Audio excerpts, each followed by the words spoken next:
Bismillah ar-Rahman ar-Rahim. Assalamu alaikum wa rahmatullahi ta'ala wa barakatuh. In the beginning, I wish and welcome all of you with the Islamic greetings. May Allah bless you all. Assalamu alaikum wa rahmatullahi wa barakatuh. May peace, blessings, and mercies of Allah subhanahu wa ta'ala be on all of you. Today, we are going to discuss one of very much sensitive topic. It's very much close to my heart, and this is a topic which everybody is feeling. Almost everyone who is in the path of completing his or her PhD or master's, and this is a topic which is not much discussed in the public domain. And I suppose this topic should be discussed, and it should be continuously. In fact, in a curriculum of any PhD or master students, system, so that there shouldn't be any conflict which normally are occurring. So the title of talk is Supervisor-Student Relationship, how to make it better. And I am Dr. Khalid Rahman Hakim. I am working as the professor in King Abdulaziz University, Saudi Arabia. And my intention is to encourage those talks and start those discussions which are usually not taken into the public domain, particularly when there is a student related issues. Maybe the student is in the master's or in the PhD, and he or she requires the supervisor, and there are many other issues in the completion of his or her research journey. Now, today's talk is related to the supervisor-student relationship. We'll discuss some of the important issues about it, psychological issues, some inferent issues, as well as we shall discuss how to manage this type of relationship and how to make it better. So I'll start my talk beginning with one important issue. This is the meme I was checking yesterday on internet, and I found this meme, and this is quite a very, I told you, serious as well as hilarious topic always. Just like we are discussing the relationship of a married couple, is a male or female, husband or wife. We make lots and lots of memes on that. Internet is also full of memes in which we are discussing the supervisor, the student, the issues, but in a hilarious manner. So this is one of the memes in which a student says, my desire to finish PhD on time, and there shows that there is another truck coming or another train coming, supervisor's train, which is trying to stop the desire of finishing PhD. I can say this is a meme, this is a hilarious joke, and we can often come across the jokes like that. But this is not so hilarious when we actually see the data.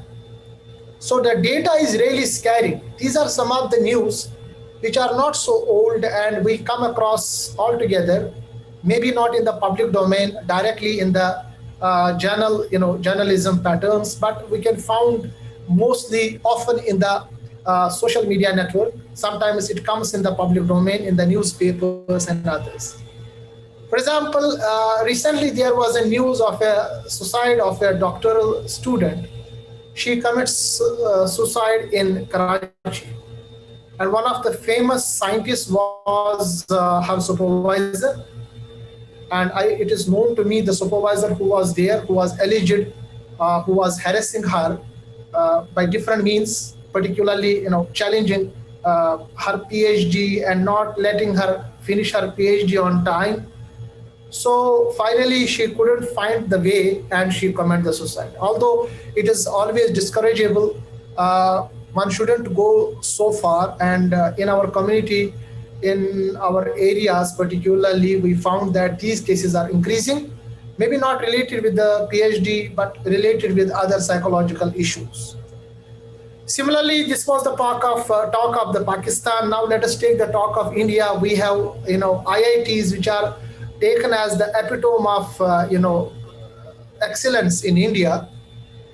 and there was a report published in print, I think not so far, and it mentioned that IIT Guwahati, they allegedly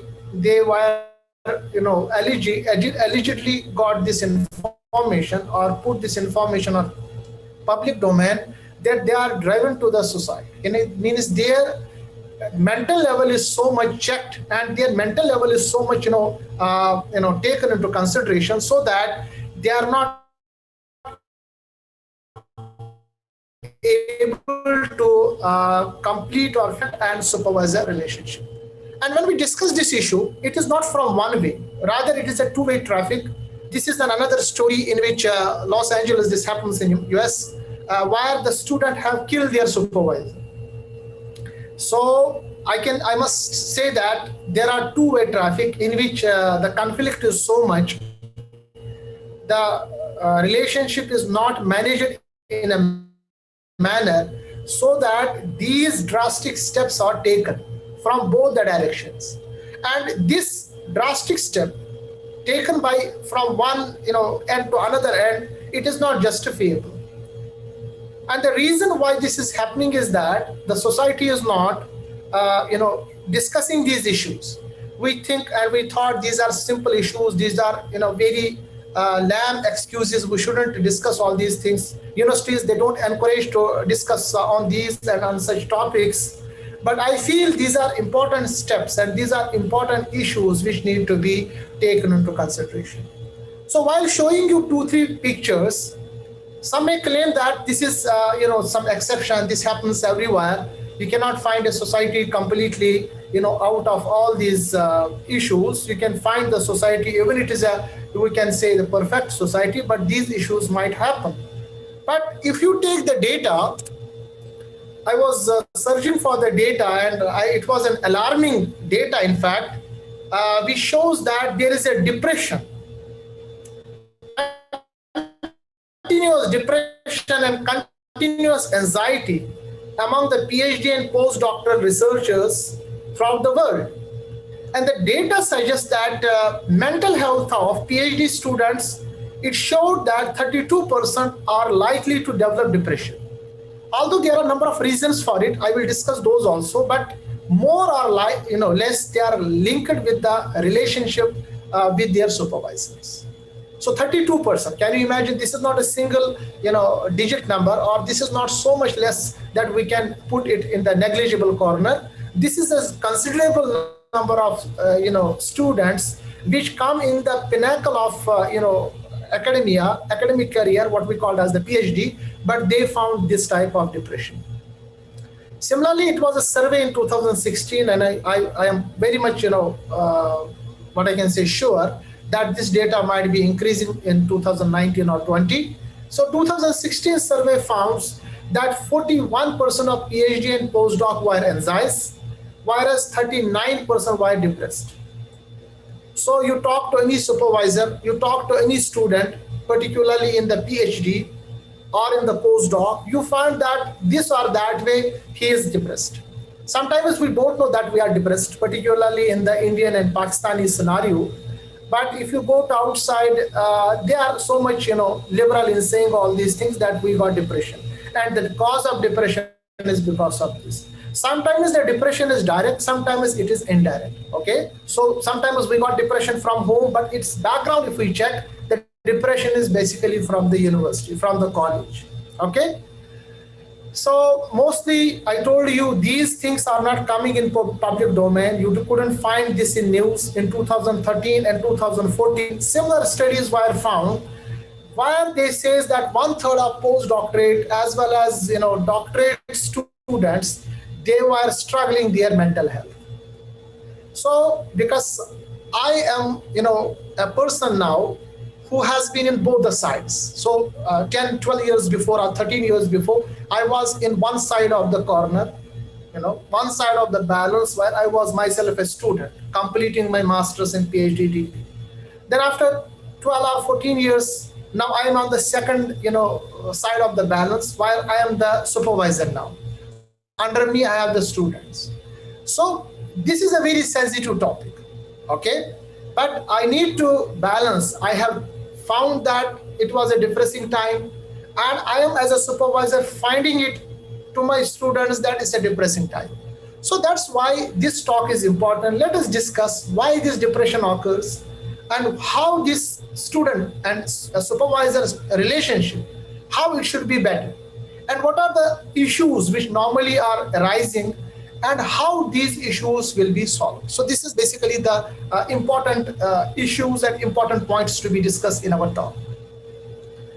Now we will discuss some of the factors which normally contribute to the stress and finally lead to the anxiety and depression among the most of the research students. Maybe take the case of master, but mostly it is in the PhD. So let us discuss those issues, because we need to discuss those issues which are directly or indirectly causing the, leading to the cause of depression as well as anxiety. Because sometimes someone is holding this anxiety for a longer time, and this anxiety and depression, it leads to take him or her a very drastic step, which is not encourageable. Second, either it is not taking that decision, but still it remains the depression or this anxiety, it remains with her life or his life, and this is continuing and ruining his public and what I can say the marital life, family life, social life also. So let us discuss those issues which are now in the hands, which we can solve, and they are actually causing the anxiety and depression. Number one is the extended hours. See, this is a PhD is a part of life. If you are going for the PhD, naturally, it requires time. 3 years, 4 years, sometimes 5 years or more than that. So it is a time-taking process. And suppose when you are taking some topic and this topic is requiring sometimes you are, spending your weekends in the laboratory. Sometimes your evenings, you need to spend those evenings in the laboratory, or your, collection time, or whatever your research, measures your time. So you are actually continuous pressure of giving extra time from your life. So we know that we have a life, and this life needs number of things. We require our physical life is there. We need the exercise. We need the time for the family. We need the time for our own health. So what basically is happening? This is mismanaged. During our master's or PhD research, what we are doing, we are completely throwing our whole life in research.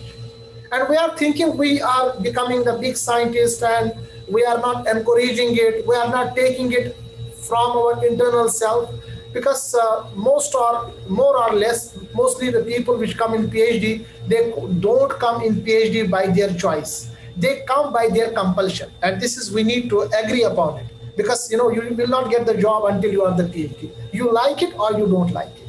And even you are in PhD now, if you are not managing your time, you are going for the extended hours, the hours which are needed for your social life and your own self, or your own family, or your own health, then you are actually causing what we can say the anxiety and depression. Second is the future. It's an uncertain future.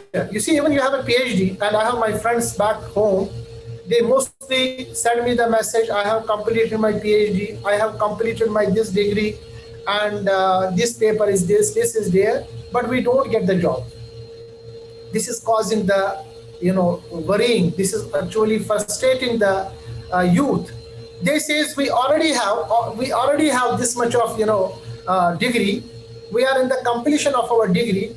Our age, the marriage age, is going to be extended. We are holding the highest degree of the academia, and still our future is not certain. Particularly when we think of the government job.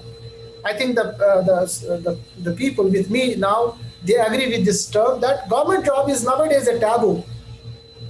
You cannot get the government job, and you need to be agreed, and you need to think about it. That I'm not talking on behalf of government or anybody else, but what I'm saying is that government cannot provide you all the jobs. What is the politics involved? What are the things? But you need to be sure that the jobs are not so much available what we think of. Previously, we thought we'll get the PhD and the jobs are available. So this type of anxiety and this type of frustration, which is actually worrying about our future. This is another anxiety and depression causing in the minds of the research students. Third one is the financial uncertainty. Although you know that in India we have or in Pakistan we have some, what we can say, the fellowship options. If you qualify your CSR, NET or JRF, and then you will get some certain amount of money during your PhD. I suppose they are supporting for 3 years, then extension for more 2 years if you want to go for the SRF. But still, then the amount they have put in the list, it is not so much suffice. Okay, and some students are in the projects, and these projects are not certain that next year this project is going to be extended or not. So this type of financial assistance, uncertainty, so it is also causing the depression as well as anxiety among the research students. Fourth one is frequent evaluation. See, this is nowadays what I can see is the biggest pressure. So in 1 year, you will not get so much of data so that it could be published. But there are so much of evaluation criteria put upon you, maybe directly by your supervisor or from the system which has been created by the university to go in the higher ranking and others, that this type of evaluation is causing the extra pressure on the researcher. So I think this is one of the issues which is also the cause of anxiety and depression.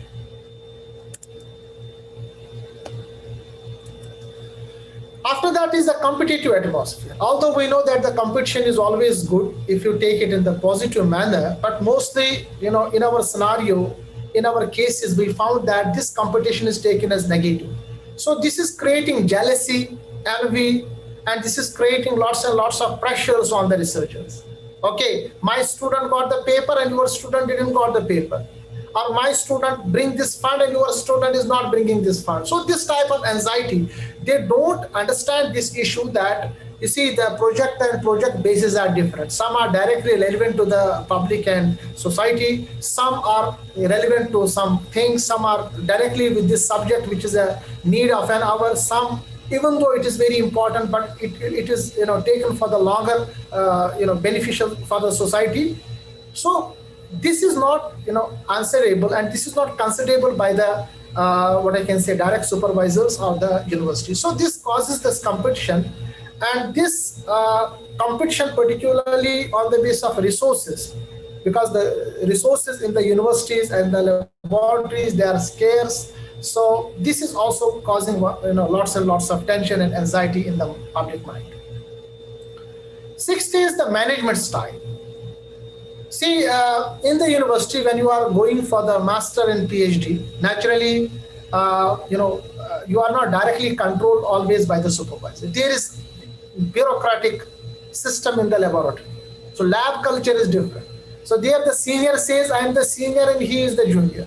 How long he be the senior and how long you will be the junior, this is another issue. And the management style, how it is controlled, who is giving you the chemical for it, and sometimes the instrument you want to use, it is not given to you on time. I must tell my story. I was given one task of my PhD to complete it, and 6 months that instrument was not available. After 6 months, that instrument was it was available. In that 6 months, I was just wondering where from I will get this instrument. Although this was a job of a supervisor or the management there who could help me easily. So this is one of the issues also. Seventh is the mental well-being of university staff. You see, most of the things, emotional and physical exhaustion among the PIs, means the principal investigators. We know that most of the cases, we, the investigators or principal investigators or the supervisors or the professors, we sometimes completely ignore that we were as the students. So whatever the issues was in our mind, we put those issues in the minds of the students. So this negativity, which usually is found in us as a supervisor, that negativity is going to be transferred to the students. So we don't consider them that they are in a different stage of understanding. Our emotional things shouldn't be put on their mind. So this is also causing the The eighth point is the most important point, and see, I have given you simply what I can say 7 steps so far, which are directly affecting and causing the anxiety, depression in the mind of a researcher. But the eighth one is, I think, if you put one side the 7 point and one side of the balance with this 8 point, I think they will be equalized. So what is the 8th point? This is the mentorship relationship. All the other 6 will be subsided if your supervisor is very much cordial with you. If the supervisor is just like a felicitator for you, if the supervisor is having a good relationship with you, okay? So that's why we need to discuss this thing in the public domain, that what is the role of a supervisor and how do a supervisor and a student relationship, it would be better, because if it is better, your half job is completely done. So almost your job is completely done, because when you get continuous encouragement, when you get continuous support and continuous appreciation from your supervisor. But as I told you, I am in the both parts of the balance. This lecture which I am now delivering before you, it will have some slides on the sides of a student and some slides on the sides of a supervisor. So it's not only supervisor should be always blamed. It's sometimes when you see the student is not taking its role and responsibility on time. So I will in the coming slides, let us discuss all these issues. Now this slide is mentioning that all the graduate students, when we say graduate, it is including the master and PhD, because outside master degree is with research. So this is as equivalent as the MPhil of the Indian culture. I think I heard that MPhil is going to be now deleted from the curriculum. So we will have the master and the PhD. The master outside, like in Saudi Arabia, in UK, US, it is just like the we can say little brother of the PhD. Same research, but you have to complete in a short span of time. So for the master as well as the PhD, you require a supervisor. So when you require a supervisor, naturally there are some relationship which are getting developed between you and your supervisor. So it is very critical in order to get your master's as well as PhD on time with everything what you like, what I can say the positive things. You need to have a good relationship with your supervisor. Vice versa, the supervisor will also appreciate your concern. He will or she will get the benefits. He or she will be very much concerned with you when the supervisor thinks that his or her student is on the path, and whatever was expecting from the student is doing the same. So these are the keys of getting your degree. So because you are mostly at the time of helm of affair, and your side is more, what I can say, heavier. So most of the responsibilities lies towards the supervisor, but there are some responsibilities which lies upon you also. Now let us discuss the role of a supervisor. What is basically the role of the supervisor? How do we think that the supervisor should be like this? So these are some of the points which are directly defining the role of a supervisor. The first role of the supervisor is to assist the student in identifying a suitable research topic. So basically, when you are going to a supervisor, after you sometimes in the universities, you need to complete the examination. Okay, you have finished the examination. After the examination, now you have been you are being told to choose your supervisor, because most of the time is you have a choice, sometimes you don't have a choice. But so that time supervisor's job is to identify a suitable topic for you, because when you come to the university or the college, you do not have much what I can say thinking about the topic, what you want to study, what you want to do. Although you have something in mind, but actually supervisor will actually give you a uniqueness or exact beneficial for yourself. So this is the first important role as well as responsibility of the supervisor. Second is to monitor students' progress time to time. So it is the role of a supervisor to monitor the time, the progress of a student time to time. And I don't know in the Indian scenario it is happening or not, but outside, like in my group, and I have worked in a number of countries, I found that there is a time, particularly mentioned time in a week, when the supervisor is having a meeting with the student and they are discussing the progress of their title or talk. Other role of the supervisor is to guide the student what to do and explain the reason behind it. See, although the supervisor is not doing everything, but at least she is facilitating to the student that what should be done and the reason behind that, why it need to be done. Another thing is to assist the student in interpretation of the research finding and output. This is the main thing of the supervisor. See, in the PhD, almost 95% job is done by the student. The role of the supervisor is to interpret the result. When you bring the result, I got this result, supervisor will help you to find out the meaning and the reason for it. Okay. Similarly, supervisor's role is to make students aware of their responsibility and supervisor's expectation. I must directly tell you, as a supervisor, we must be very much clear before our student. We must tell the student that our expectation from you is this directly, without telling him or her anything and keeping her away. Do whatever you want, then expectations comes suddenly. This is again causing the frustration. So as a supervisor, we must tell the student that we have this type of expectations upon you. Similarly, supervisor's role is to consult and advise when the student have a personal problem. And as I told you, the role of a supervisor is very crucial. Sometimes there are some personal issues which are discussable. I don't tell you that you have to discuss all the personal issues with the supervisor, but there are some personal issues which may cause to the delay of some research objective, and they are discussable. That time, I suppose there is no harm in discussing those personal issues with your supervisor. And supervisor's role is to consult and advise you. And naturally, supervisor's role is to give you a promising master as well as PhD. This is the role of a supervisor. Now, when you come with the university and you have a supervisor, naturally there is having a relationship. You are developing a relationship, and relationship is, there is nothing like term you give that this is a relationship. Relationship means whenever you come in contact with any person, so even though you are in a you are sharing a car or you are sharing a bus for some time, and you develop, while chatting, you develop some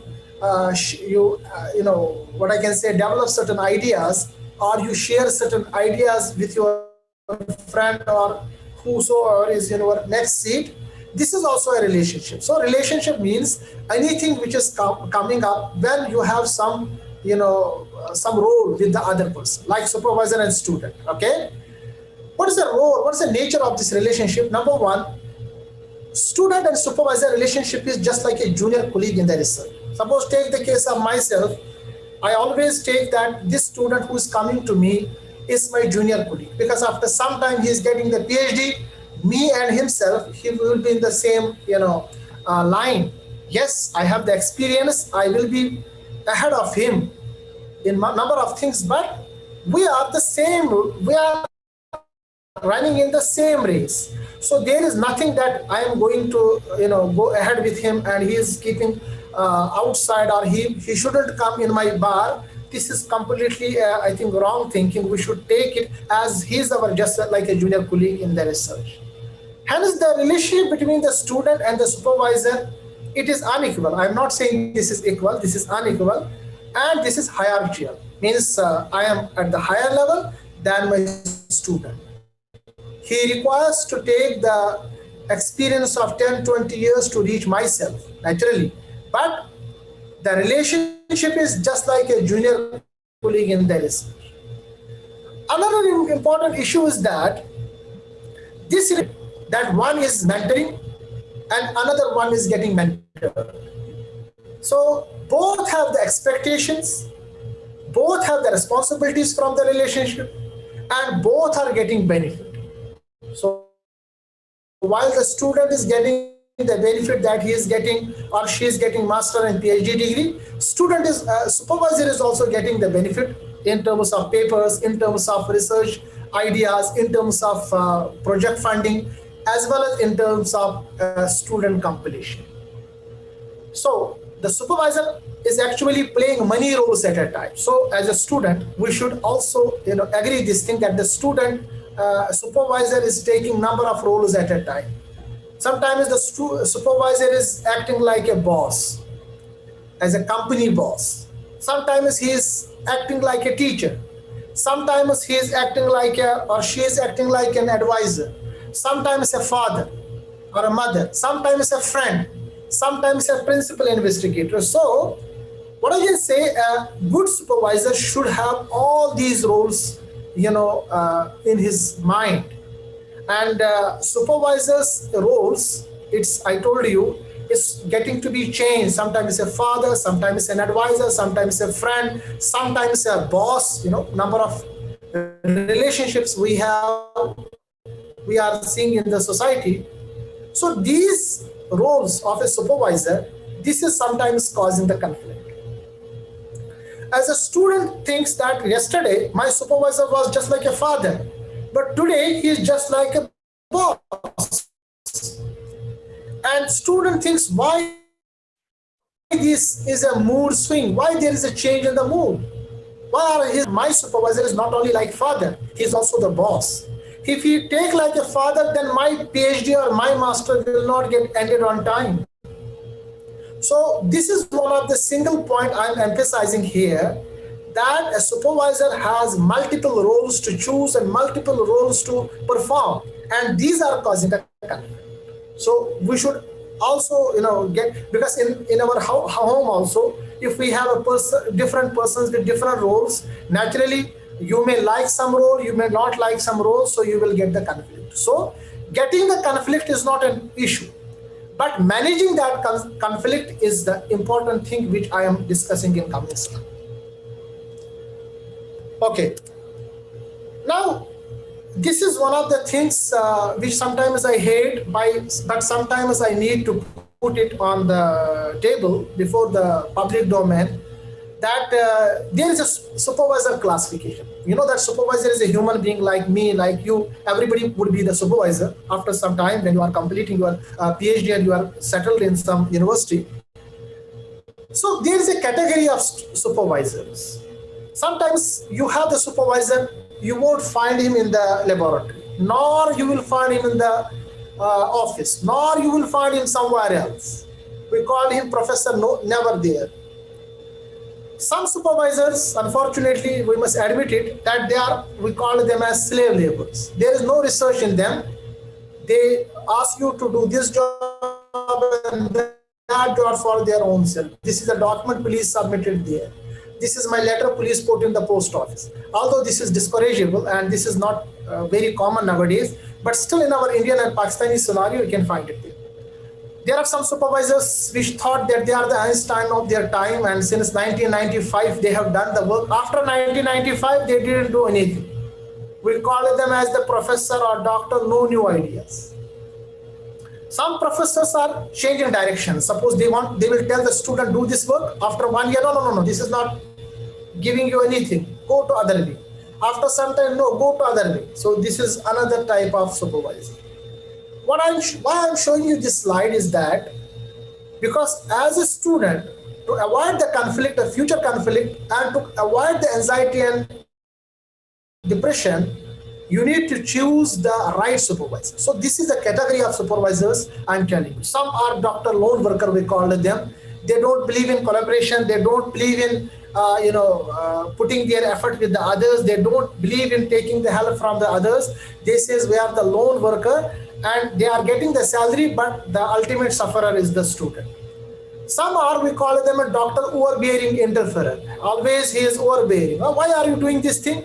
If you do that thing, why are you doing that thing? This is we called as the overbearing interferer. Some are those supervisors which test until you break. They like that their students should be always in the harassing condition.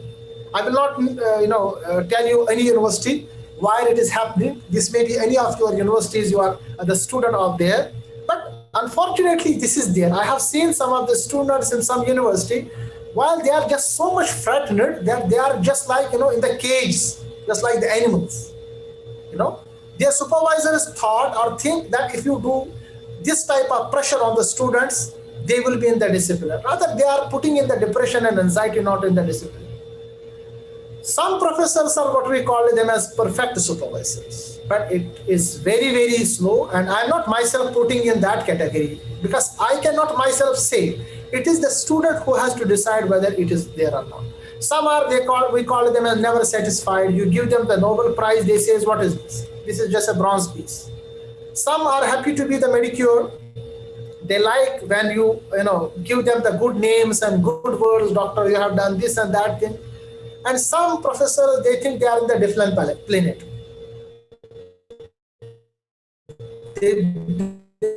They vote are from this, going here is nothing and this and that thing.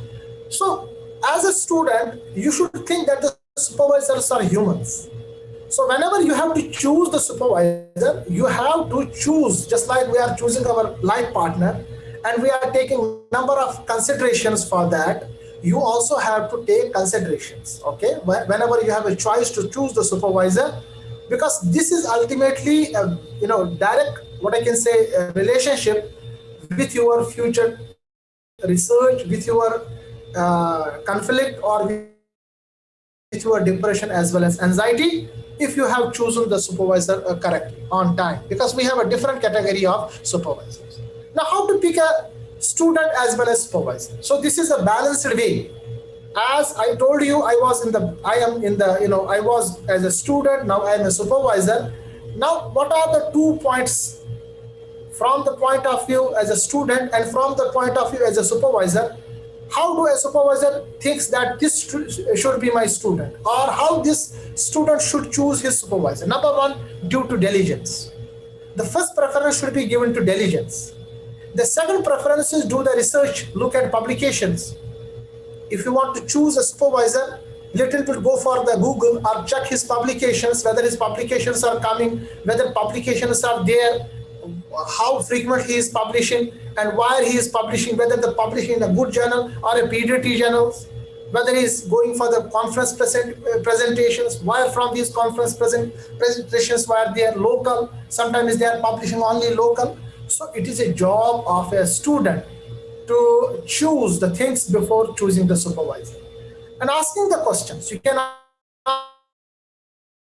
ask the question, you can go for the former and the current students, you can ask the colleagues about the supervisor. See, outside this is usually happening, and even the supervisors, they won't create any issue if you go for all these things. Yes, I can understand in Indian or Pakistani scenario, this may be a big issue, but naturally you have to complete your master and PhD on time, and you have to spend 3 to 4 years or 5 years with him. You should all know about him very well.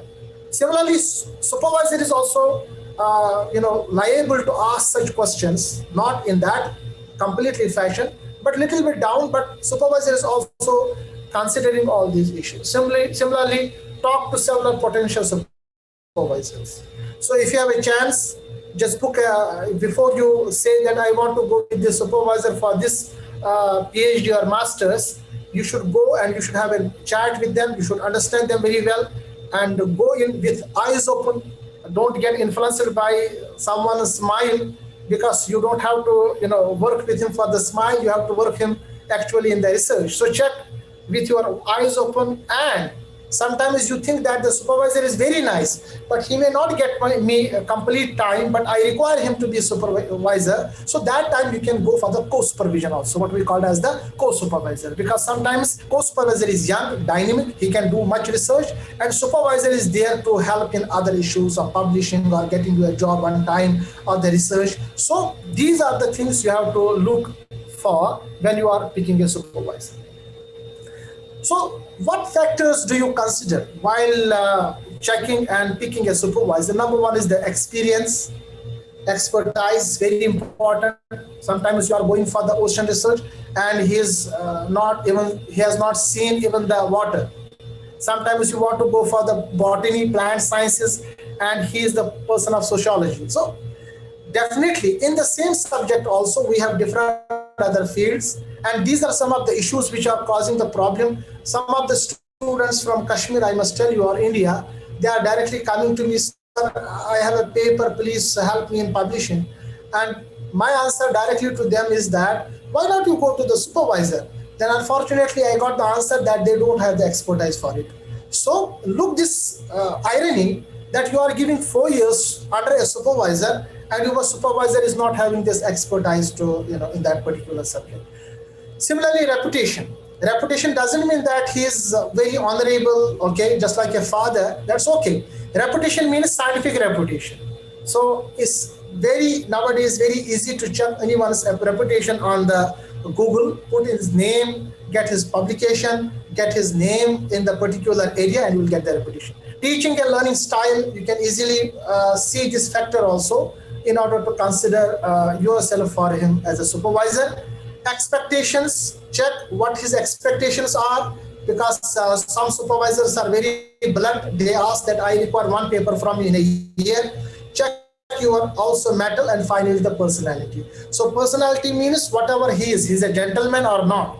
Doesn't mean that whether he's having a tie with a three-piece suit. Personality means how charmful he is, how fatherly he is, and how professional he is. It's most important thing is professional, because you may find a father in a supervisor, but he may not be a professional, and this is causing the most of the conflict among our students. Remember that you are going to check your supervisor, to pick your supervisor. You are not going to choose the best friend. Okay, he's my best friend, he'll make me laugh and I'll take a coffee with him. It's not a business partner. You are not going to start a business with him. And you are not going for the marriage partner. These are completely different. Please understand me, what I'm saying to here, that choosing the supervisor is completely different from choosing a best friend, choosing a business partner, and choosing a marriage partner. Because mostly when we go to choose the supervisor, we become influenced just like he's our business partner or he's just like a best friend. And we discuss with our friends that we got a friend in our supervisor.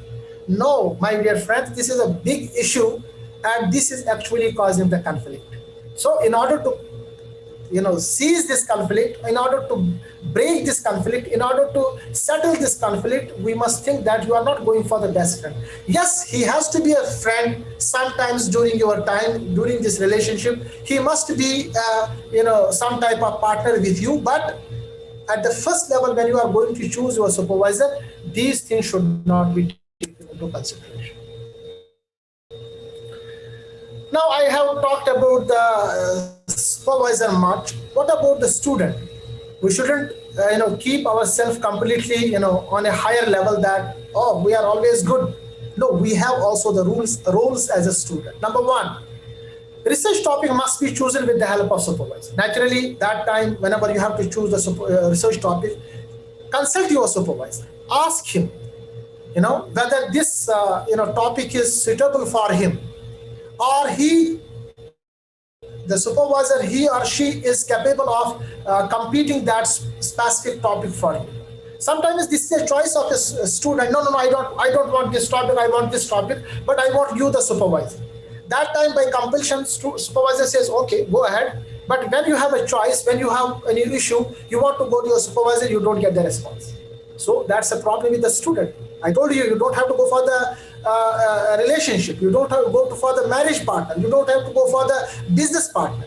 So this is very important thing. A role of a student is that whenever he or she is choosing the research topic, take the confidence of the supervisor as well. Similarly, whenever you are choosing the supervisor, just make your agreed upon some deadlines. Okay? Because until and unless you make the deadline, what has to be in the first year, second year, third year, then there will be increasing conflicts. Similarly, there should be continuous meetings between you and your supervisor. One is just certain, okay, so you met in the garden, what are you doing and what's everything, okay. No, in the actual research, there is a time for a student and a supervisor when they meet and they discuss about their progress of the research. These meetings, whenever is conducted by the supervisor, that time the student should be come with well prepared. The data, whatever the expectations were, all the things. So these are coming from the student. Sometimes, at this time, as I'm the supervisor also, I must share my, internal thing with you is that sometimes we have given some task to a student, and whenever the student comes for the meeting, he is not coming with full preparation. And this is also creating conflict among the mind of the supervisor again as the student. And if this thing happens number of times, and this is ruining the relationship. So as I told you, I have to balance the both, ways of the balance. Similarly, to give serious attention to the advice and direction of the supervisor. This is again, sometimes you want your supervisor to check your thesis or paper and you want it very urgently, but supervisor has other commitments and other duties also. So that time you need to consider all these things, and you need to think that these things are very important and you need to cooperate with the supervisor that time. Now I will directly go to one of the important slides which will help you to make a better relationship with your supervisor. What actually motivates your supervisor? These are the points. Number one, good research results for publication. So how do a supervisor becomes very well, afflicted, or we can say, affectionated, or we can say attracted towards yourself? There should be some motivational points, some motivational things which comes from the student. Number one is publication. Naturally, if you are coming with a good result, good data, so supervisor will be encouraging. He will be motivated. Similarly, sign up to a brilliant work. You start some brilliant work, okay? From your own mind. You think that this is brilliant. You got with some brilliant idea, and you got some originality data. You are finding new ideas. You are not copy pasting anything, because don't get fooled that supervisor knows nothing. You bring anything and he will tell, oh, you're very nice. We have nowadays softwares, we have nowadays number of other things where your copy paste is directly, caught very easily. So this is causing a negative impression upon, yourself, or your think about yourself to the supervisor. Relationship with the co-workers, you are working in a lab, you are very good positive, and you are creating the good vibe in the laboratory. This is also motivating with the students who are getting failed in different experiments. This is also motivating your supervisor. Also, you are testing their recce theories. Unfortunately, this is happy, but this is true. But we should agree, sometimes supervisor will come some crazy idea, and instead of you say that, sir, I will not do this, or ma'am, I will not do this and this and that, you at least try. So this is encouraging your supervisor that at least he is accepting my recce theories and he is giving the time. Similarly, supervisor, he enjoys to be listen to the supervisor, the advice of the supervisor, and you do accordingly. And you have a competitive advantage, you have a competitive nature, and you are doing the collaboration as well as competition through collaborative to supervisor. No. These are some of the stresses which normally we found in the student. Besides, we have the supervisor's issue. Number one is the deadline. As a supervisor, we should think about it. Deadlines are also causing the stress in the student. Poor direction, if you don't have a good direction, and this is directly linked with the supervisor. Who are you choosing? Finding something novel. This also, you have, when the supervisor says, no, I want something novel from you. This is again causing the tension to the supervisor, student, trying to understand the problem. Okay, similarly, alone in the dark, student thinks I'm alone in the dark, nobody is helping me. Similarly, insecurity about the job, about the field, about the research, fear of failure. If I do this thing, I will be failed. Also, the supervision is not good. Sometimes guidelines keep changing in the university. Want the experience to be positive and being unappreciated. This is the last point, is very important. This has been happened to myself also. When I was doing something, I was not getting the encouragement from my supervisor or co-supervisor on time. And when you appreciate your student, naturally you will be, you will find the student is doing better things. So these are some of the stresses. As a supervisor, we should know that besides our things with the student is always in a pressure. So these pressures, as well as the expectation of students, they are actually causing the conflict. And sometimes when there is a conflict, the question arises, how do I, assess these conflict? Do we be quit? We didn't do anything, or we completely throw our PhD or masters away, or there is a point that we agrees to disagree. See, in the foreign universities, I must tell you, most of the foreign universities, there are, student as well as supervisor, they have their roles and responsibilities. And surely when there are these relationships, the conflicts occur. Now the question is that if the conflict occurs, is there a possibility that student will say this conflict to supervisor, or supervisor will say conflict to the student? The answer is yes, it should be. But in our culture in India and Pakistan, we think if I say like this thing, it may create a problem, and naturally this is happening also. And this may, it may ruin our relationship. Then I will not show my face to my supervisor. Similarly, supervisor says, if I tell me like this thing to you, the student will not do this type of work. So this is a very important issue to be discussed here, that whenever there is conflict, a considerable way is we will discuss, and we should discuss those issues. Whether it is an issue from the supervisor or it is an issue from the student, we should have these conflicts completely, what I can say, avoided. How? In order to discuss them properly. How do you manage a good student and supervisor relationship? I have jotted here some points. Number one, that like everything, it takes effort to make it work well. Whenever there is conflict, although if the conflict is very small, you can avoid it. But if the conflict is big, you should, talk to your supervisor in nicely manner. Similarly, supervisor, he should talk to you in a very nicely manner. And there is nothing in this world which cannot work if you give the effort to it. Number one. Number two, begin by laying out all milestones in your program. See why this conflict is happening. Mostly we are becoming haphazard. As a student, you should come with a mind that I have to complete this research in 3 years. And then you have to make the milestones of it. After 3 months, I will do it. After 6 months, I will do it. After 9 months, I will do it. And this should be agreeable by both the parties, like the supervisor as well as the student.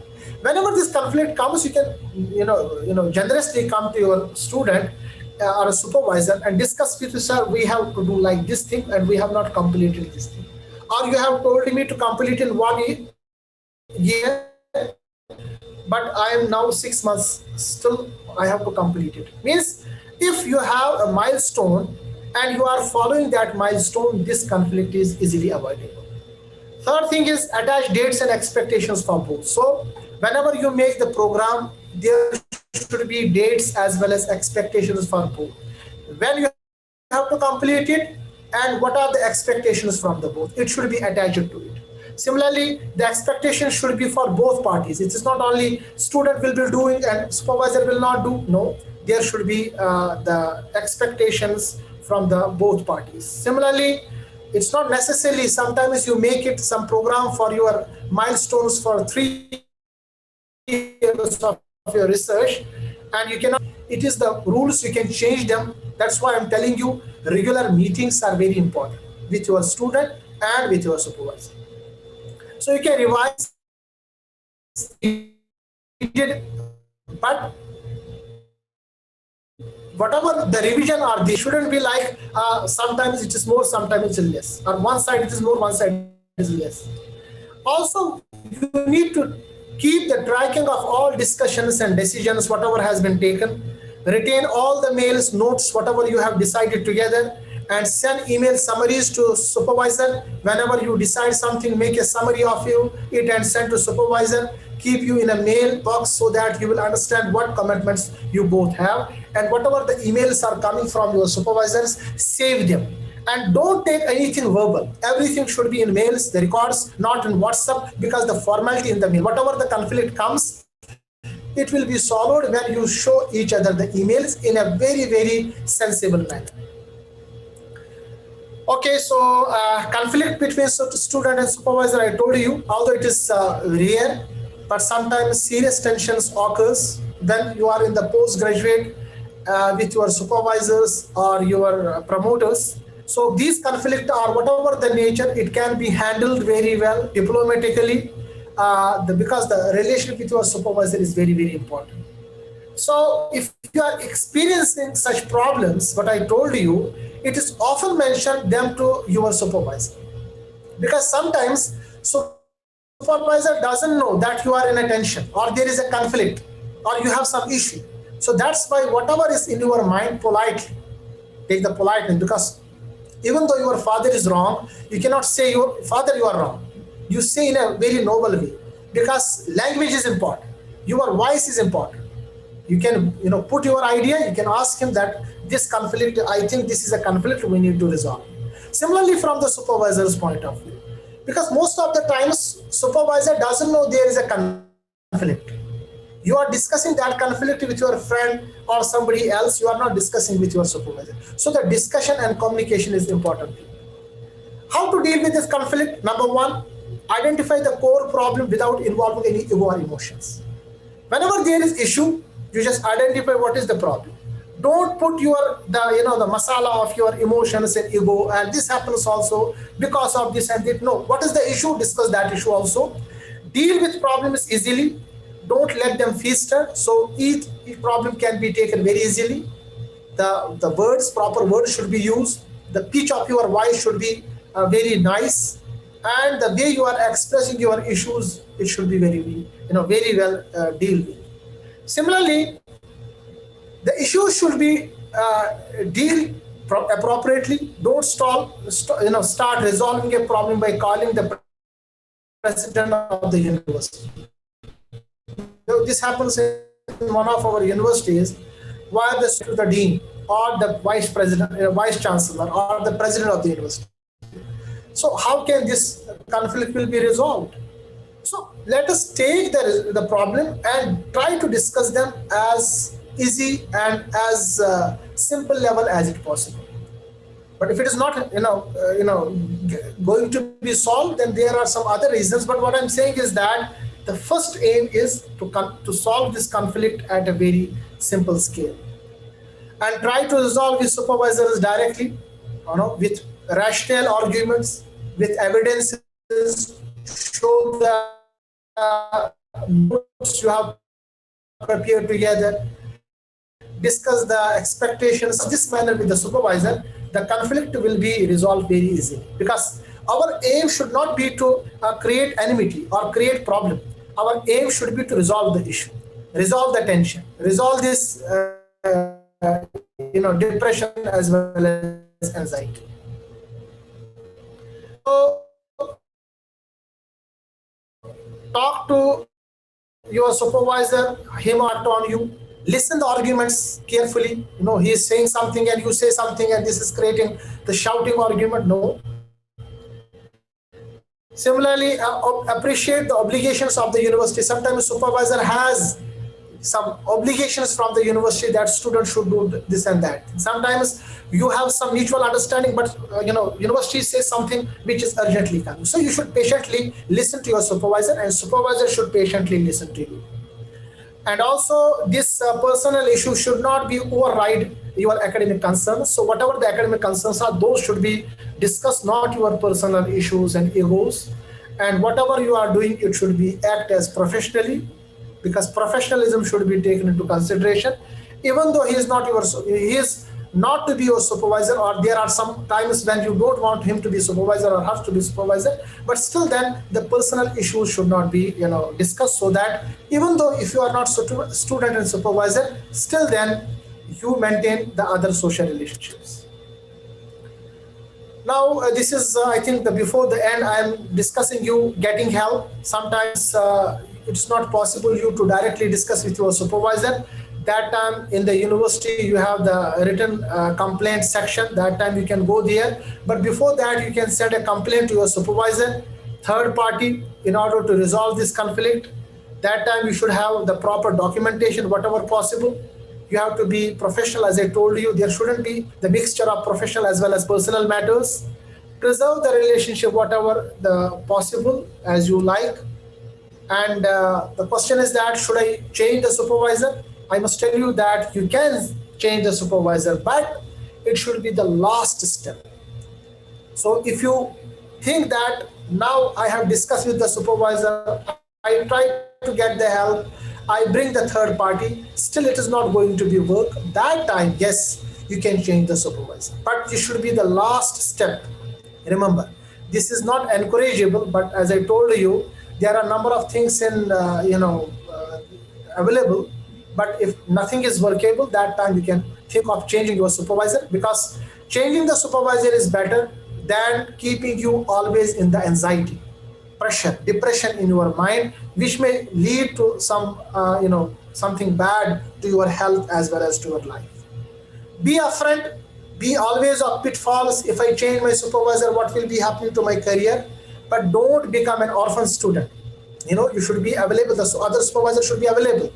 Sometimes your supervisor will create some political games and issues against you, and you don't find any supervisor. So always when you think that to change the supervisor, that time you have to think a lot, discuss with your family. But I'm not telling you cannot change, you can change, but it should be your last resolve to resolve this conflict.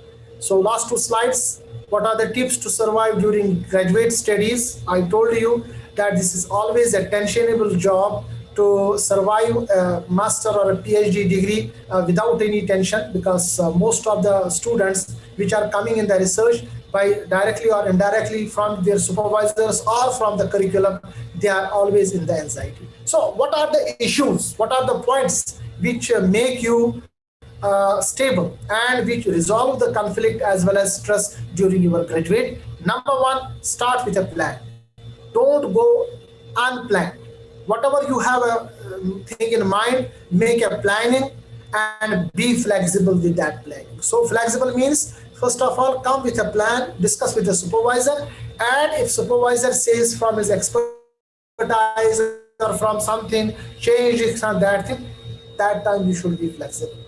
Now, after you have conflicted, that you have resolved the issue that this has to be done, you have to be firm with your research work, whatever you have to carry about.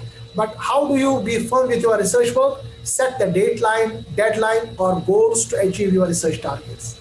If you don't know what are the goals, how do you complete your master and PhD with time?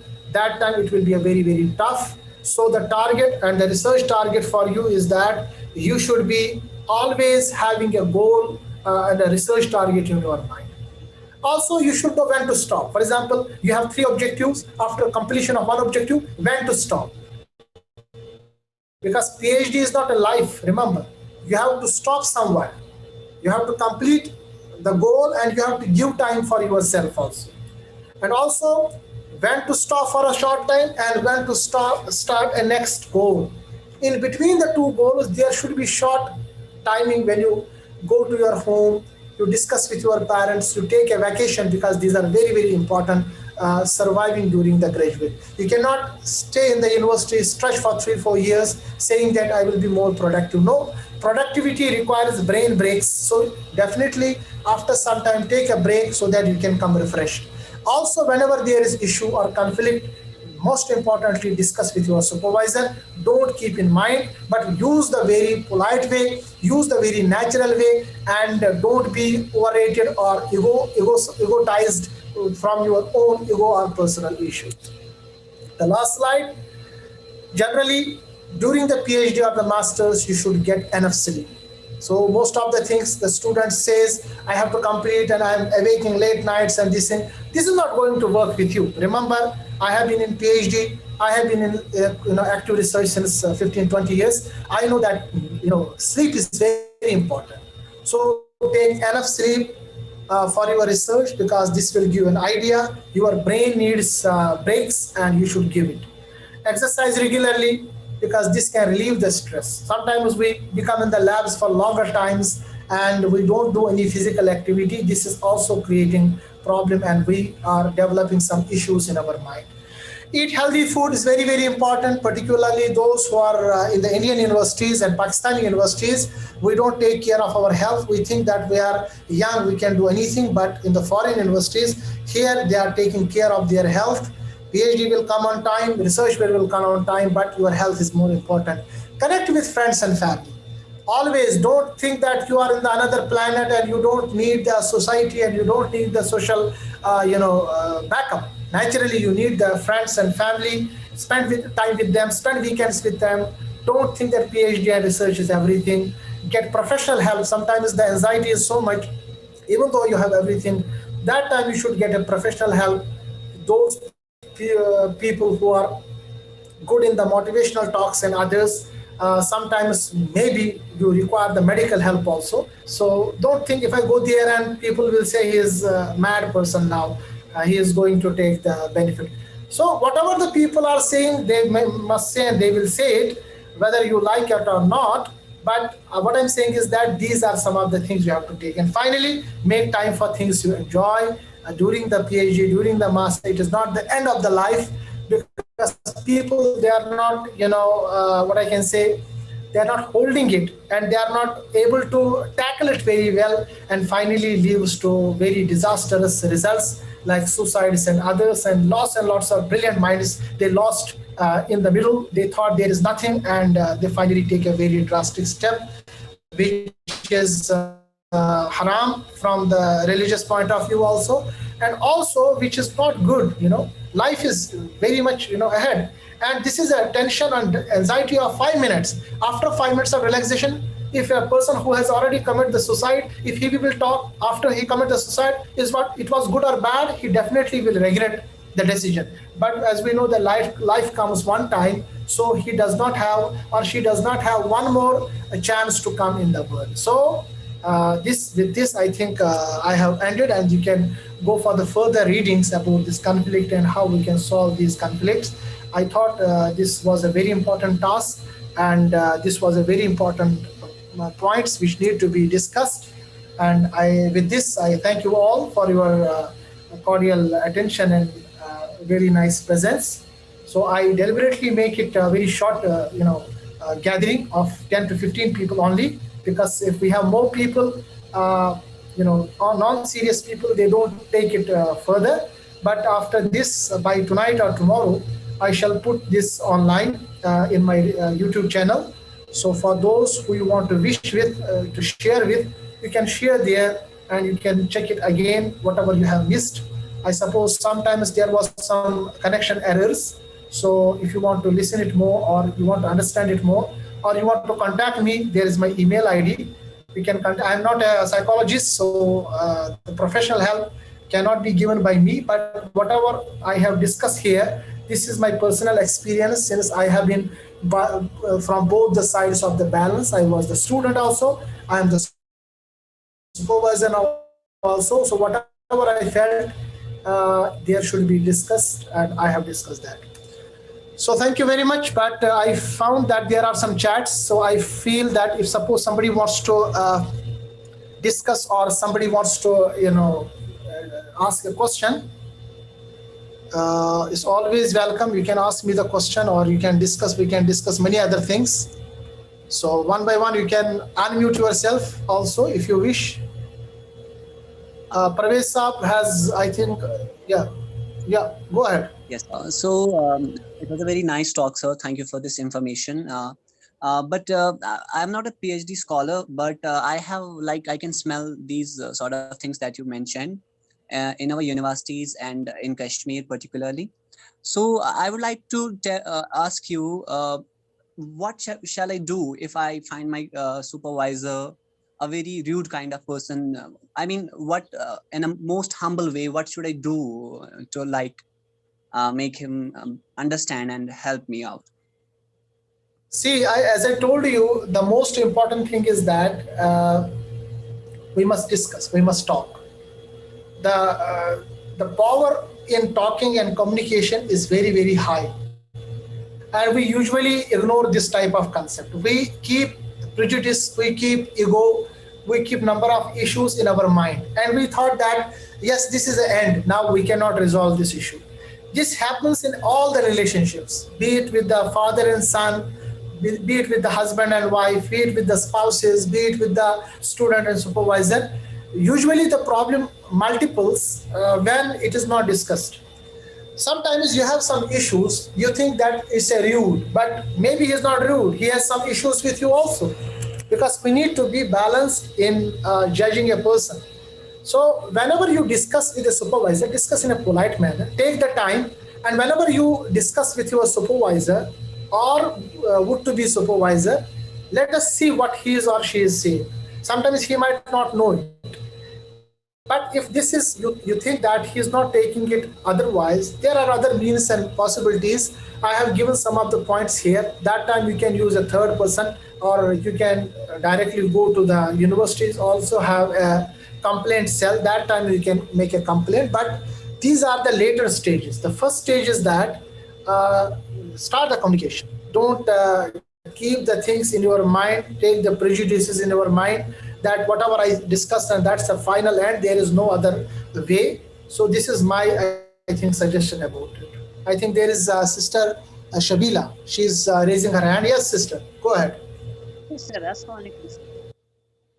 Walaikum Sir, salam. I would like to know from you if you have a supervisor at your home place, that is, let it be Kashmir. If I'm having a supervisor at Kashmir, and if I opt for the supervisor outside Kashmir, maybe outside, even outside India, Yeah. so would it be feasible? Would it be a good decision, or would I stick to only the supervisor? Nice question. Nice question. I must address this question like this way. See, usually when we have a supervisor, why we have a co-supervisor? Let us discuss this issue first. Usually we have the supervisor. This is a very senior person. This is a very notable person, and we know that he is having a great thing in his mind and great ideas he has. But sometimes he does not have the time, more time, he has more students. Okay, sometimes he is not having all the equipments available in the laboratory. Sometimes he has not the second part of, because usually our supervisors, the old supervisors, they are the PhD degree holders in late 60s or 70s or 80s, for example. But nowadays, you see, the research has been completely changed from basic biology to, if we take the biology into consideration, and I hope this is with everything else. Now, that time, we require the supervisor. So, either co-supervisor, either the co-supervisor is required because he's expert of that subject, that part of subject. Either the supervisor has, told you that I have a friend, he will help you. I didn't get much time. I will not get much time, or there is some other reasons like supervisors will help you in financial means, in projects and others. If all these things are among these things, there are some points. Naturally, that time you should have your supervisor, co-supervisor. Not only one, you can have two or three. Even in my case, I had two co-supervisors. Basically, my supervisor was outside the country, and I was not, that time, this choice to take a supervisor. And I wouldn't like to go the co-supervisors. They are very junior that time. So I preferred that time to take the senior supervisor, even though he was not there. Then to do the job practically in the labs, I took the help of two supervisors, co-supervisors from different universities. So what you have said that can you take a supervisor outside? Why not? But it shouldn't be like co-supervisor by the name of co-supervisor. It should have something which is directly related with your supervision. It is directly related with your PhD or master research. Until and unless, and also important thing is that you should have a good chemistry, good frequency with your current supervisor. Sometimes you take co-supervisor, he is not knowing anything with your supervisor, then this may create some more issues and conflicts, and this is usually happening. But taking the help of co-supervisors, which is having mutual understanding with your current supervisor, and he is helping you by any means, maybe in India or outside, there is no problem, absolutely no issue with that. But sir, I would like to know, is it necessary to have a physical meet with that co-supervisor, or it can be done with the emails and everything through the tech? I can say through this computer, through by calling, by I got it. interacting I with got it. emails. Yes. Because Yeah, it's not possible. yeah, I got it. It It is can not be possible. outside. Yes, I agree with you, and this is true that if you have an outsider supervisor, rarely you will get a chance to meet him physically. So it is not necessary also. The supervision will not be, requiring the physical this presence. Suppose some supervisor is there who is managing your funds, co-supervisor. Necessarily not, availability is required that time also. Suppose there are some studies, it depends upon study to study, where the supervisor is not even physically needed to be present with you, particularly in the computer science or in the sociology, or you want to have a co-supervision at Cambridge and you don't get the time or the money to visit them. So absolutely there is no issue in meeting. Nowadays, see, we are discussing important issue. You don't know me physically, I don't know you physically, but we are discussing in a cordially manner. So I am telling you some experiences, you are sharing your experiences. So nowadays it's not necessary to meet physically, and there is no rule in the world written in any of the universities that you should have some direct relationships and you should know the person physically and he will be your supervisor. Absolutely there is no rule in it, but yes, some universities they make it a rule that a person who is the employee of that university, he or she can only take you as a supervision. So as you have correctly said, in the foreign universities, if you take someone as a co-supervisor, naturally it's not always possible that he will physically meet you. Definitely he can be the co-supervisor without physically meeting you, no problem, absolutely no issue. Thank you, sir. Thanks for such a nice information. And I'm going away from this topic. I would like to say that I need your email. I had written something regarding STA. Yeah, Kindly, yeah, I sent an email. I will. Sure, no problem. I just share my email ID, but I must tell you that basically I'm involved in a number of organizations, universities, students, many other things, social work. So sometimes if my email reply comes to you late, so please bear with me that time. Sometimes I'm not giving frequent replies because social issues, family issues, involvement of different jobs and others. So please bear with me if you send me the email. So just give me some time to reply. No problem, sir. Take your time, sir. I know that. Okay, thank you, sir. So, welcome. If you have any other, I think Sana Fatima sister or somebody else, if you want to ask question. Walaikum salam. Yes, sir. I'm Sana Fatima. I have completed my master's in biotechnology, and I want to understand how to handle manipulative, I'm sorry to use the word cunning, co-workers or fellows who won't allow us to express in front of supervisor, and sometimes supervisor take their side. And I'm not from Kashmir, I'm from South. So I want to understand how to handle those situations. And one more question I've got is how to initiate talk with the foreign supervisor, because in my hometown or in my place or in my university I've experienced that whenever I write to supervisors, many supervisors or many mentors will won't reply, or many professors won't reply. If they reply, just they won't answer the questions which we want from them. So I'm a bit very hesitant, and I've developed sometimes I've developed anxiety to write. So how to Understood. I can overcome that? understand. Thank you, Sister Sana Fatima. One thing is clear now that the issues in North India have the same issues with the South India. So we thought that South is different than the North, but in some problems we are sharing the same stories. Definitely, you have taken a very important issue, and this is happening.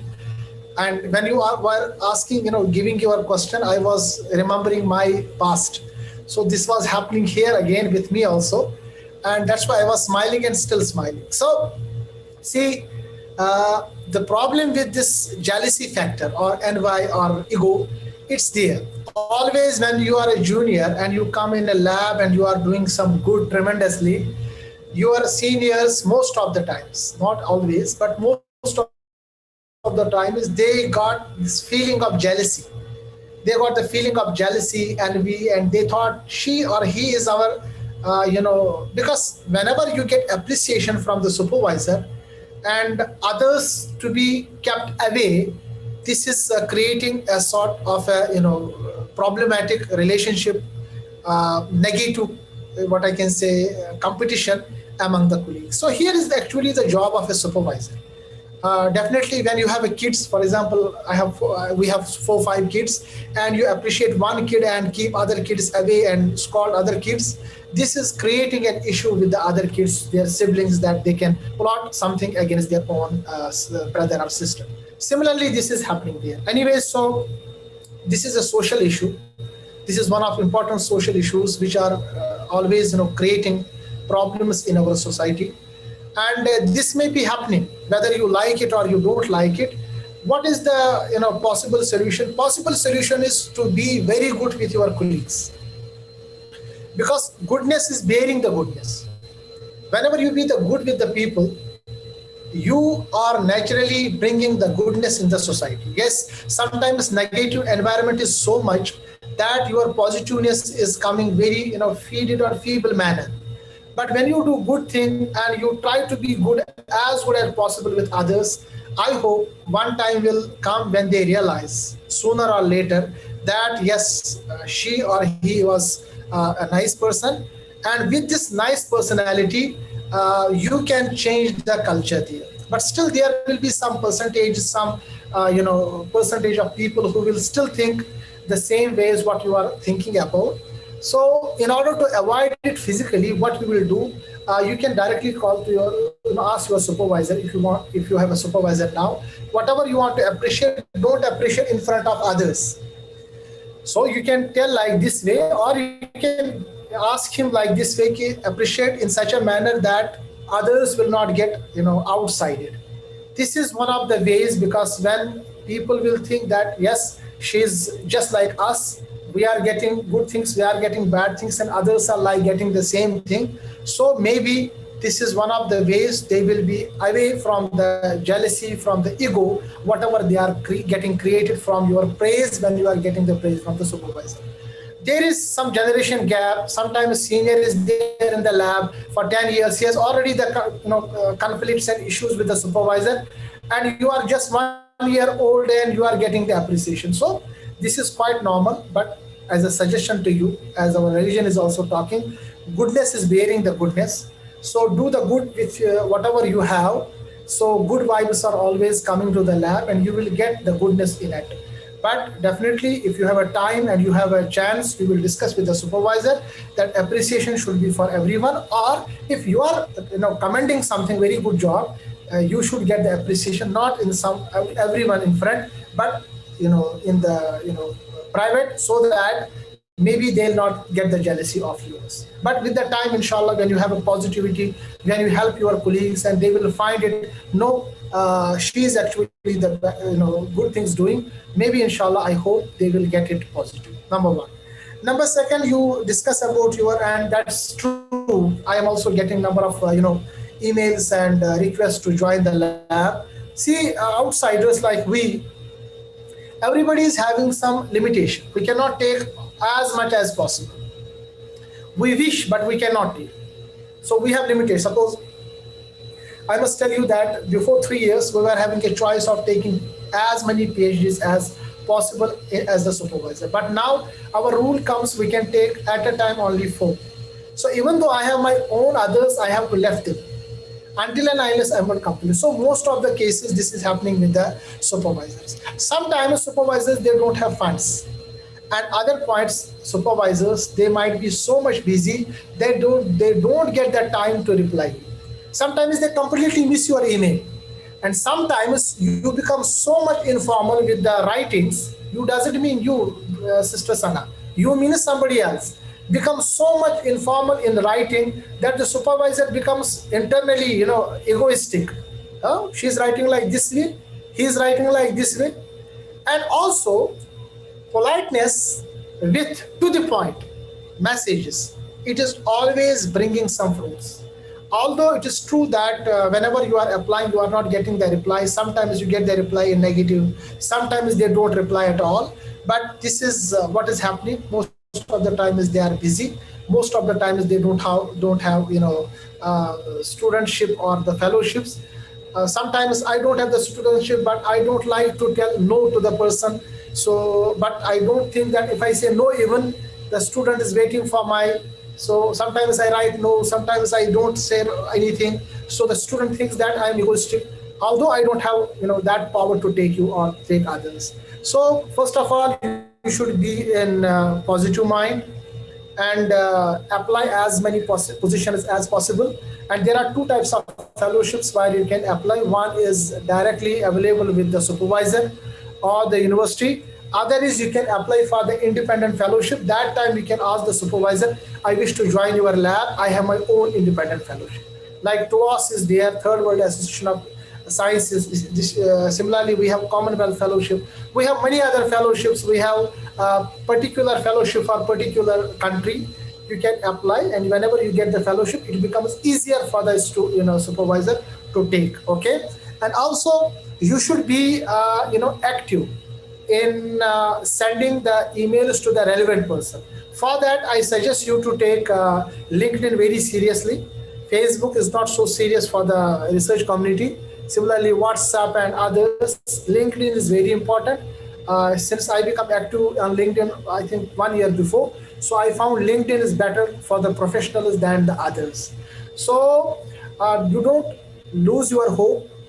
Try to send emails, make your CV very nice, and be take wherever you are applying, just check the supervisor, what type of fellowships he has or she has, and whether they can. For example, see, most of the time is the girls, they want to come and they ask me the studentship, fellowship, training, even though some have the this, what I can say, fellowships.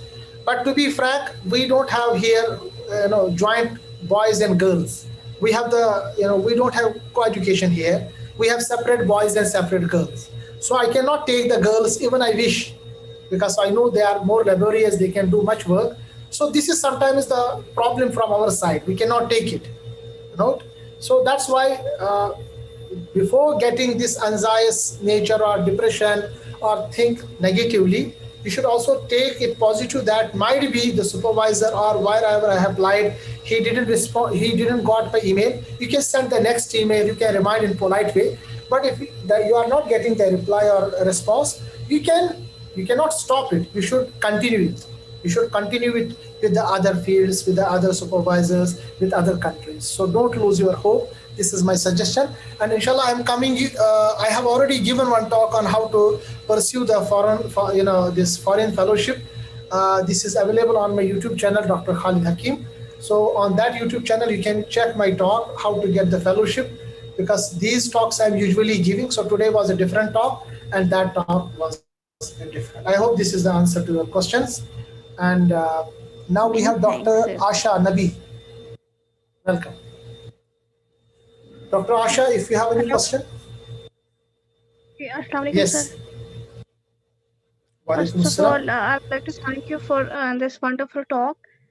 I just want to ask you is, as a supervisor, sometimes we feel that we need to be strict to keep the student on a certain pace, and sometimes we think that it is better to have a healthy relationship with the student.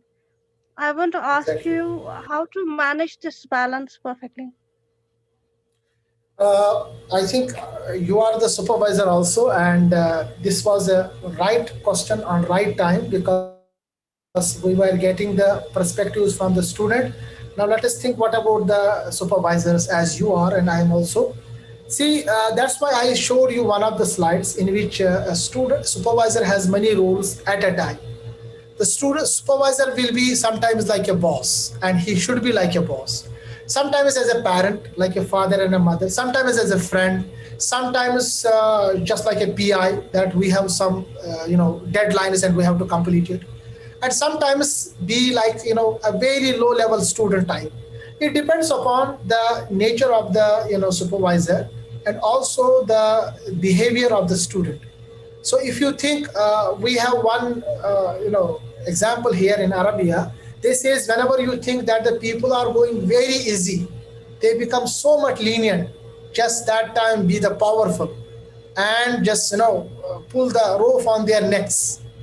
And when you think that the people are so much frightened, they are so much scary, that time give them the deal, keep them away, whatever they want. It means that a supervisor is a tactful person.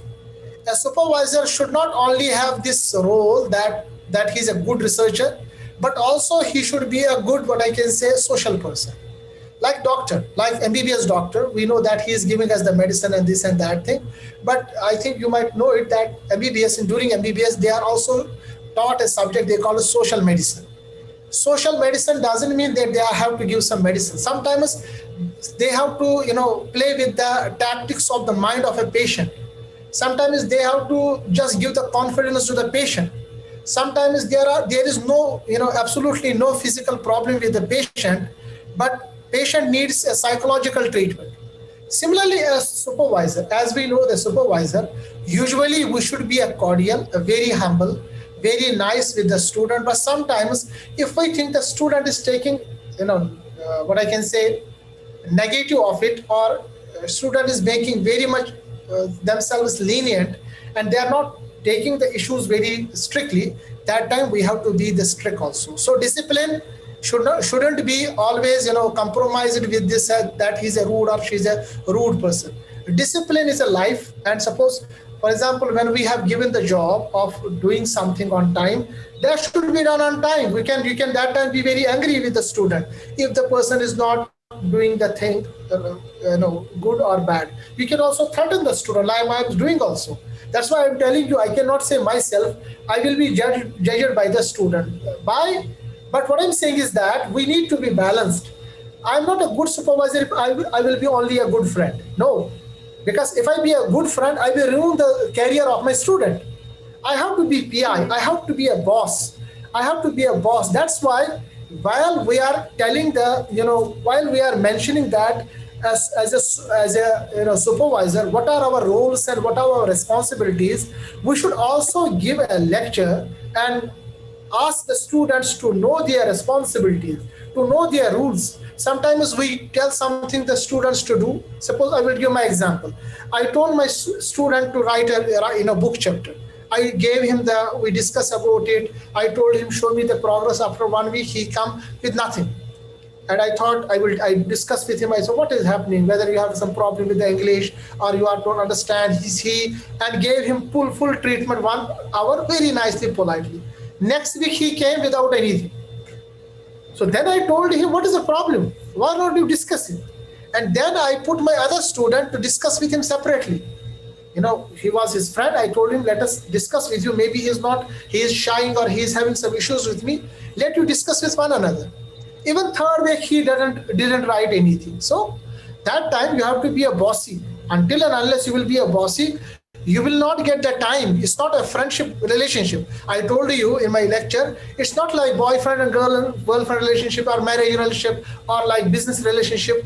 It is a supervisor-student relationship. We have multiple roles to take into consideration, and this need to be learned and listened by the student. What I feel is that whenever you are taking the new student, also you should guide him and you should give him a sort of a 1-page letter mentioning that these are my responsibilities and these are my expectations from you.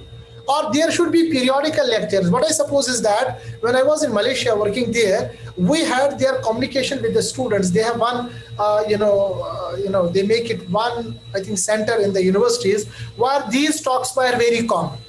But I found this is missing in this university where I'm working now. And maybe this is missing in number of universities in other countries. So these type of social, cultural talks, it should be there so that while the student as well as the supervisor should be trained about their roles, responsibilities, expectations, the problems, why the conflicts are going on. So I agree with you, whatever the issues are there, they need to be tackled and the supervisor should be having different jobs at a time. I think this is the answer. Thank you, sir. Thank you. Welcome. If anyone has the question, or I should end this lecture. So we had a very good session so far.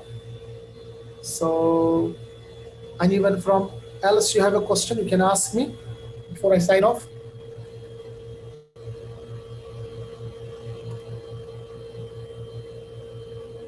I think yes, somebody else has raised the hand. Please unmute and ask the question. Uh, Assalamu alaikum, sir. I think Dr. Muhammad Shahnawaz is there. Yes, sir. Walaikum Sir, assalam. I would like to know the difference between PhD guide and postdoc mentor. See, we have make it a grouping like this way.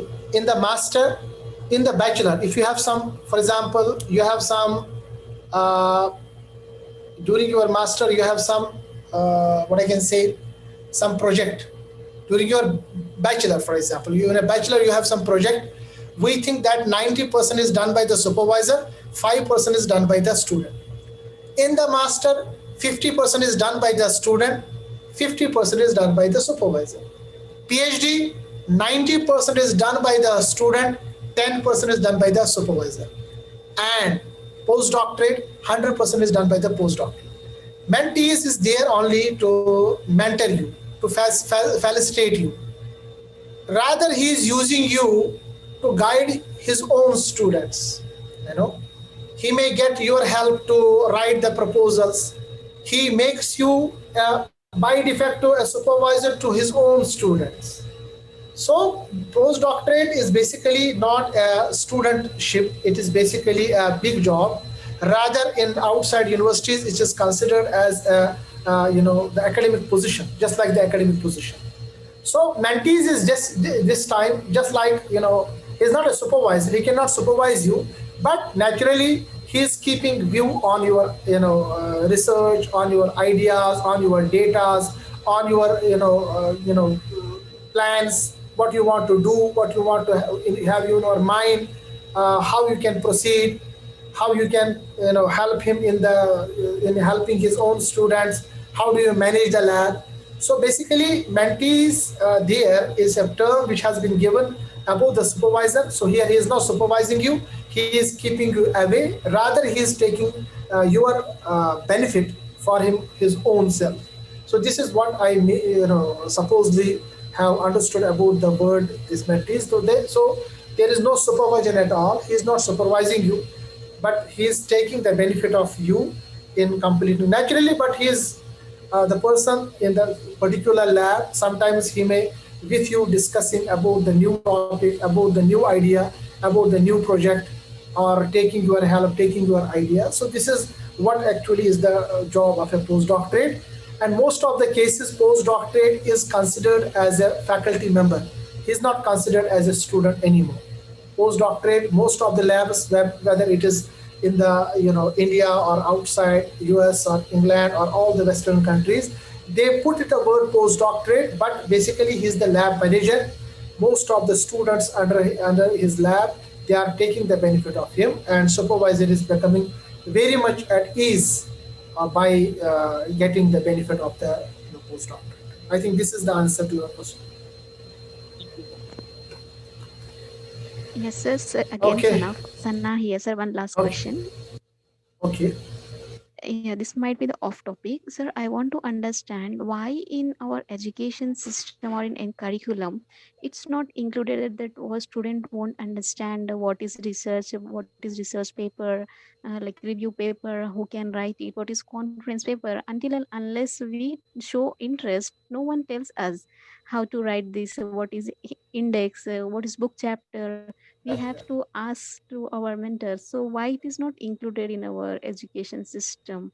How can I understand what it is in full? And though we have YouTube channels, Google, but we need someone to help us in understand. I want this to be in like one subject. If we have one particular subject, I think we develop much more skills in this area. I agree with you. Most of the universities outside India, they have this time of services, and there is a curriculum where they have to, definitely they put in the curriculum of their PhD and master position. Also, they have certain centers where they are regularly telling the students about different challenges and different aspects of the research.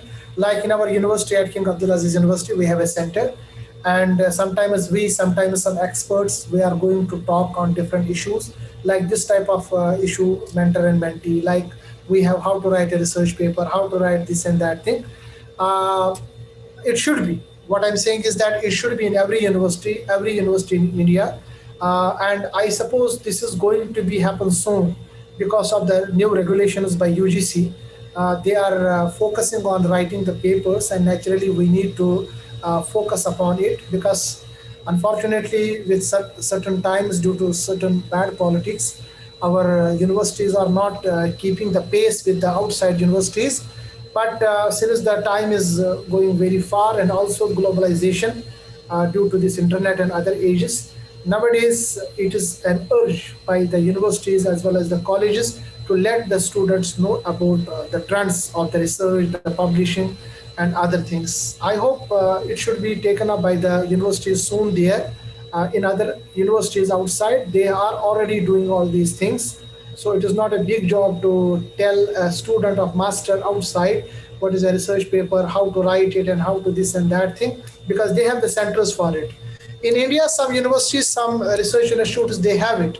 But unfortunately, most of the universities, most of the research centers in India, they still are lacking this type of facility. This is unfortunate, and this is a big concern, because until and unless you know how to write, you know how to read, you know how to publish, until that time you are doing the things of no benefit at all, to be fair enough to say like this.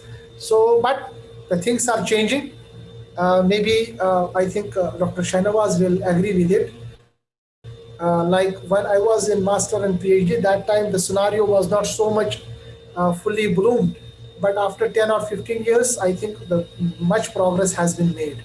Previously, nobody was knowing that there is a category of journals. Now everybody knows. Previously, anyone was publishing in a predatory journal, but nowadays everyone knows that what is the predatory journal.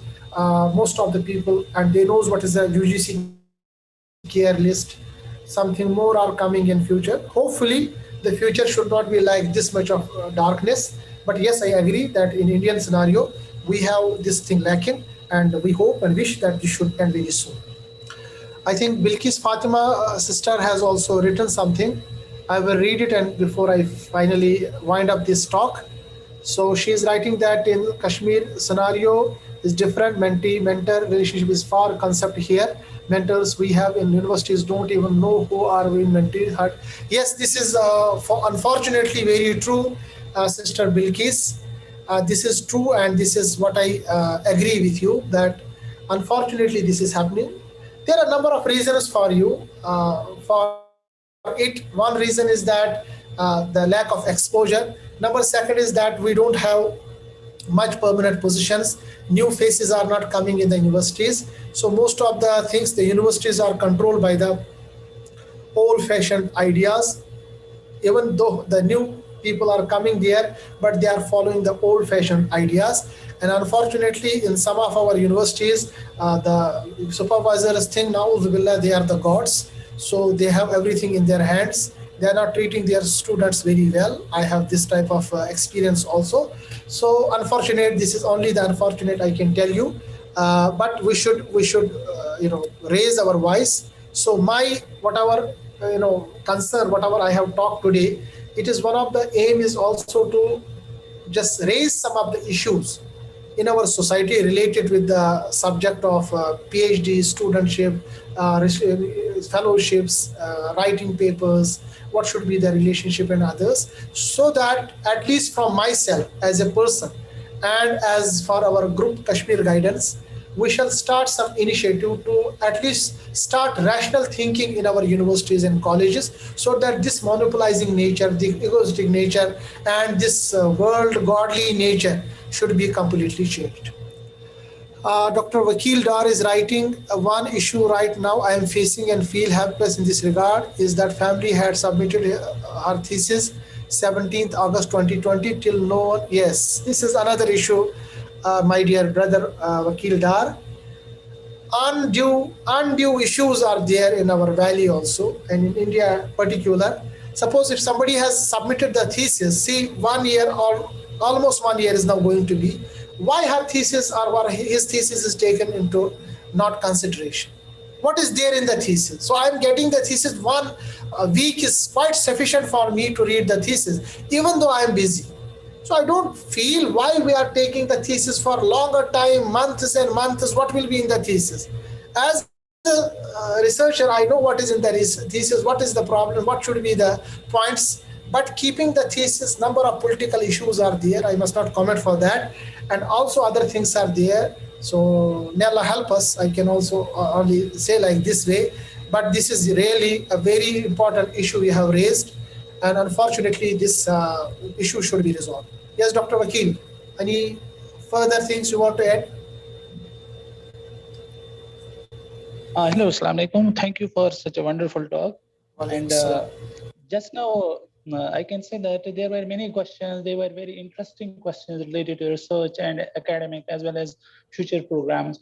So one thing that is haunting me that I suggest all the people from the valley, don't go for universities. Don't do PhD, especially in Kashmir University. That what my family had suffered there. She completed her work with me here in IIT, and she has 9 first author paper research articles, and she did all the work here. And it is Feb 21, 2020. She completed all the thesis work, she binded it well, and only thing was that there are some pre-submission presentations. Usually in Kashmir University, they have some legal administration binding there. 4 presentations were needs to be there before final submission, and they took 7 months to complete that 4 presentation. Okay, that is the administrative problem. And on 5th of August, she completed all the legal formalities, and she submitted the thesis finally on August 17. And now she is not getting any, I can say that anything from the University of Kashmir, and she has joined the postdoc here in IIT Madras in, I think, 1st of September. And she is doing well, and she's doing quite well here. But her supervisor, being also my friend, is always telling me that why you people are spoiling the career of the students in your valley, even though they are telling, even though these professors are telling that they are very good, they are very well in delivering all the things, but they are not. Whatever I have seen, for example, thesis submission. Yes. Yeah, one point I will add. Yeah. In the morning, 7 o'clock, I got a thesis. One of the candidate from IIT Roorkee got the thesis for corrections for review, and I just completed in for 3 hours. And after that, I forwarded it to the concerned supervisor. And I don't know what to do with these professors who are at the, I don't have so much difficult words for them, and they're ruining the career of the students. And she was expected to submit the proposal for the Inspire faculty here, although she has got all the things administratively here well done by the IIT Madras department. But I think that why they are ruining in such a way, and what legal action can be taken in this regard? Can you please clarify any suggestions? I got it. Vakil Saab, you have raised a big issue.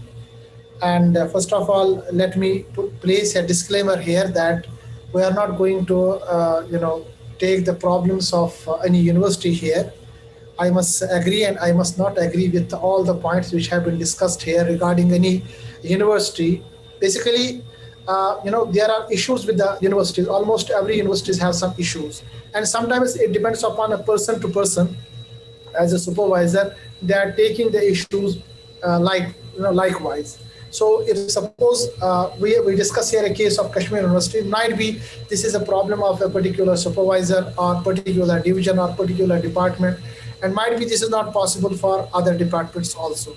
So likewise, I was when Sister Sana was saying the similar type of things back south. So basically, we have a good view of south, like you are saying about the Madras University. That's also most of the north parts of the universities. We have more issues than the south part of the universities, and you know agree with you, brother Vakil, that there are many issues which need to be consulted in a very regular fashion. Some people, they unfortunately take it rules on their hand. They think they are the gods, and by making the problem to anyone, they think they'll get much benefit, and they will think they will be like the like the kings and like the gods, and they will be satisfied by creating issues with someone. And they think that we are the permanent, so why the new person will come, why this very prolific and productive person is coming. Sometimes because of the laziness, sometimes because of the jealousy, sometimes because of the administration issue, sometimes really there are some issues which cannot be explained much from my side. I agree with you about the legal, because I am not the expert in the legal matters. You can discuss with some of the lawyer if you want to take any legal action about any person or about any university.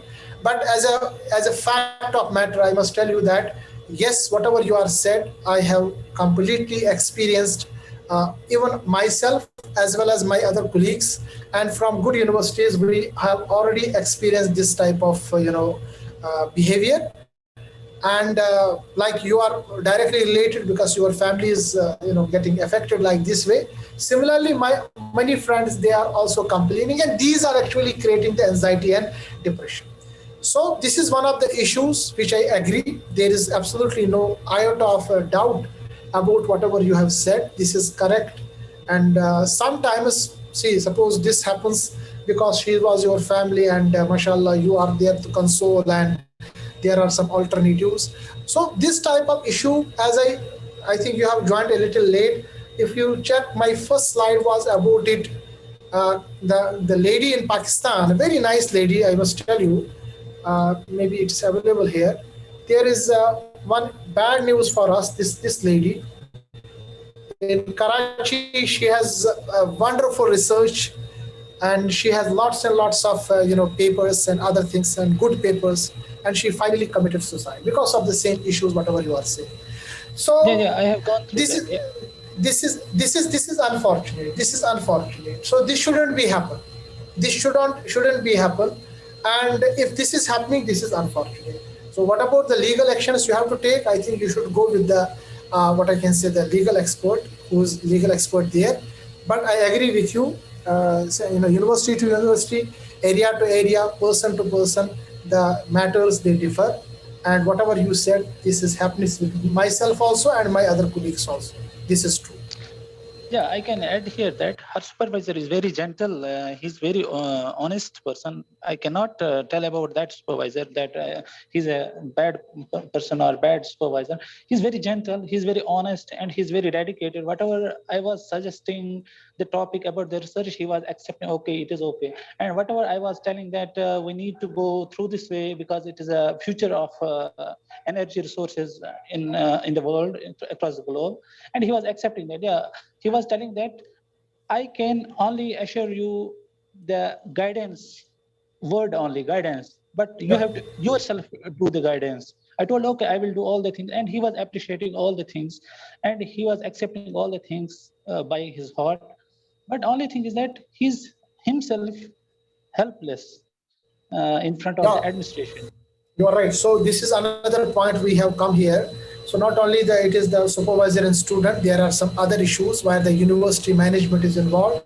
In one of my slides, I mentioned this point also. I agree with you that not always it is the issue of student and supervisor. There are some other issues, the university, the management, the other things are there involved. But today we have discussed one of the important issues about student and supervisor.